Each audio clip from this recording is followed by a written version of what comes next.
Ayan, so magandang hapon mga kaprimera natin, ano? Andito po ulit tayo sa bukid po ni Ma'am Joanne Bero. Ma'am, kapaway ka naman dyan. Ayan, tsaka si Sir Richard Bero, ano po? So kung matatandaan po ninyo, ito pong bukid po nila rito sa Barangay Kaputikan, Talavera, Nueva Ecija. Ito rin, yung binlag ko po nung nakaraang taon. Ano, ayan, so kung makikita po ninyo, yung kamatis po na yan ay 48 days na po ngayon at meron na po siyang mga pinalalaking mga bunga. Ito rin yung kamatis nung nakaraang taon na itinama po nila dahil sunod-sunod yung naging bagyo, pero Nakasurvive. naka-recover at na-survive po nila at yun yung itinama nila. Sir, magkano ang kamatis nun? 210. Oh, so 210 ang isang kilo.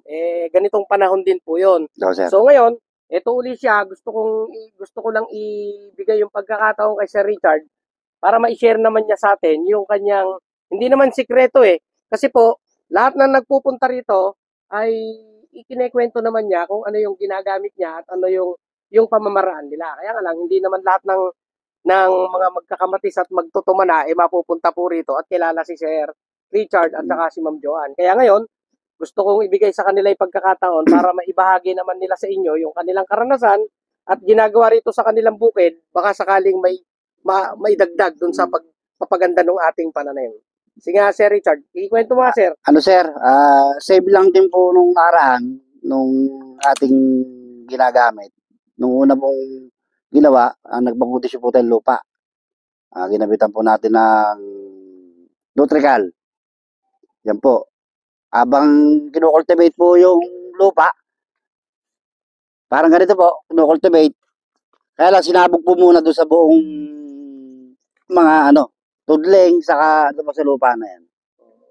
So, ibig sabihin po ba, itong mga balag na to, wala nang tanggalan yan? Wala na, sir. Kinocultivate na lang po yan. Bali, pangalawang taon na natin yan. Yan po. Makikita nyo.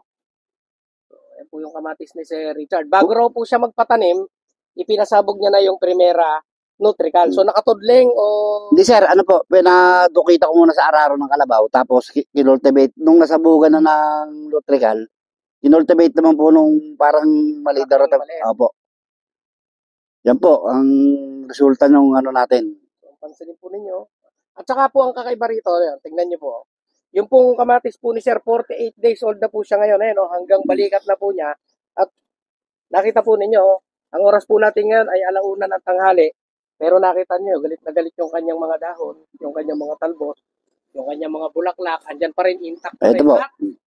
Pantay-pantay. Di ba, Sir? Opo. Makikita po ninyo, nagpapalaki na lang po ng bunga si Sir Richard. Sa dami po ng nagkakamatis ngayon na nakakausap ko, sabi nila, maganda naman po kay kamatis namin, malalaki, pero bakit ganun hindi kami makapagpatuloy ng bulaklak, ng bunga, tsaka ng bulaklak. Samantalang tong kay Sir Richard, sasabihin niyo bang dumaan to sa mga napakaraming mga ulan at yung sunod-sunod na bagyo, nakakailang bagyo na po tayo. Sir, ano ba yung maliban doon sa nilagay ninyong pangkondisyon at pantanggal asim ng lupa, kaya kahit pa ulit-ulit ninyong tinatamnan itong lupa na to ng kamatis, napapanatili ninyo yung ganda, pero ano pa yung sikreto ninyo? Bakit nakakalusot yung inyong mga... Ito po, ang kasamaan din po na ng Primera na produkto nila, yung Cambiar Ed po natin, na pampabulas. Saka yung Exceed. Excel pala, Exceed. Sorry po. Excel pala. Sa pala yun sa... Organic po yun Ano tawag dito? Sa pagkain pala ng yun. Yun po. Sa dahon, pampaganda ng dahon, saka yung nga po. Tapos po, itong namulaklak na siya, after 35 days, ginapitan po natin ng Cambiar K naman po. Pampabulaklak, pampadiretso, saka po pampalaki ng bunga. Ayan o, makita nyo. Sir, balik lang sir tayo dun sa nung nagpapabulas kayo. Yung pong Cambiar N at saka yung Excel. So, ilang beses nyo po siyang ginamit? Saka anong edad magkatapos kayo magpatanim? Bali po nung ginamit natin yung Cambiar N na yun. Halos 10 days. Tapos umulit po uli ng halos sa isang buwan, nakatatlong apply tayo yata. So, ibig sabihin sa isang buwan, parang 10 days. Opo, parang opo. So, yung pong Excel naman, ano po timpla nung Cambiar N? Cambiar N po, lang 30 to 40 ml lang sa ano. Yung Sa- isang takip sir nun, 30 ml yun eh. Opo, isang galon lang po, isang 16 liters na. So, di ibig sabihin, yung 1 litro nun, sapat na yun para sa 3 hektarya. Kaya, sa liit po na to, Opo. ilang square meter po ba to? Halos ano lang po ito, 2,000 mahigit square meter. Ibig sabihin, yung 1 litrong binili nyo nun, di pa ubos yun. Opo, ito pong wala to. Kaya lang, mayroon pa po kasing sa kabila doon na may nauna. Kaya lang po, ito yung kasi nagamitan natin yung produkto nung ano. Yung Nutrical dito nyo ginamit. Opo, dito po, yung Nutrical dito po namin ginamit. Pare-pareha siya. Sir, yung hindi natin Yung nasa kabila doon, kung papupuntahan natin, yun nga po, may mataas, may mababa, hindi siya pare-parehas. Pero, sino po mas matanda? Ito o yun? Mas matanda po yan doon, pero mas malaki ito. Sige, mamaya po.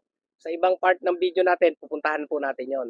So, ibig sabihin, yung Excel po at saka po yung Cambiar N, pinagmi-mix ninyo, tatlong beses ninyong ginamit. Opo, sa tatlong unang beses. buwan mula nung pagkakataon. Mm. So, nung nag-35 days, nagsimulang mamulaklak. Opo, yung nabasi ko kasi, yung mga bulaklak niya, naglabasan na, yun ang spray natin na Cambiar K, yung pampakabit niya ng bulaklak. Ito, tulad po niya, no? Kahit ganun-ganunin mo siya. Ayan, kahit ano po, hindi po siya nalulugas. Ayan, matibay siya. Opo, makapit po Kaya siya. po pala yung inyong mga bunga ng kamatis. Ayan At po. saka ang bilis niyang lumaki, ano po?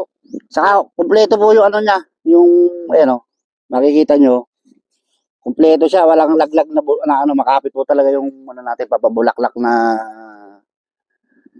Cambiar K. Ayan po. Sabagay nga, tignan po ninyo. Ayan po. Ayan o, kita nyo yung, ano, Nagtutuloy yung mga bulaklak sa bawat. ayan po.